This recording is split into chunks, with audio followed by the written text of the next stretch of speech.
ஓர் அசலானது 2 ஆண்டுகளில் ஆண்டுக்கு 5% கூட்டு வட்டியில் ரூபாய் 22,050 ஆகிறது எனில் அசல் யாது? ஓகேவா? இது ரிப்பீட்டட் கொஸ்டின் நம்பர் 7. ஓகேங்களா? நம்ம ஸ்டார்டிங்ல போடும்போது பார்த்தா இதே நம்பர்ஸ் பேஸ் பண்ணி கொஸ்டின் நிறைய கேட்டுட்டே இருப்பாங்க. ஓகே, மொத்த தொகை கொடுத்துருவாங்க, வட்டி வீதம் கொடுத்துருவாங்க, ஆண்டுகள் கொடுத்துருவாங்க, அசல் மதிப்பு கேட்பாங்க. ஓகேவா? அப்ப ஆண்டுகள் இருக்கு, வட்டி வீதம் இருக்கு, மொத்த தொகை கொடுத்துருக்காங்க. அப்ப அசல் கேட்டா ரொம்ப சிம்பிள் ஆன்சர் பண்ணலாம். என்ன பண்ண போறோம்னா மொத்த தொகை எவ்வளோ? 22,050 இன்ட்டு எத்தனை ஆண்டுகள் சொல்றாங்க? 2 ஆண்டுகள் சொன்னா மேல 200 போடணும். வகுத்தல் வட்டி விதங்க எவ்வளோ? 5% அதோட 100 கூட்டி கீழே போடணும். எவ்வளவு வரும்? அப்ப 105. அப்ப இதை எத்தனை முறை போடணும்? 2 முறை போடணும். ஓகே, பாடிங்க.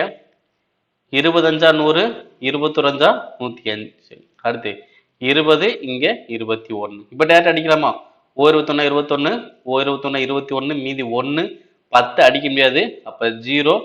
அடுத்து ஒரு 5 இருக்கு. 105ல 5 21 105, பின்னாடி ஒரு 0. ஓ 21 21, 5 21 105, 0. இப்ப பெருக்குங்க. 2 10, 12 20, எத்தனை 0 இருக்கு? 3 0 இருக்கு. அப்ப அசல் மதிப்பு எவ்வளவு வரும்? 20,000 வரும். Answer option last.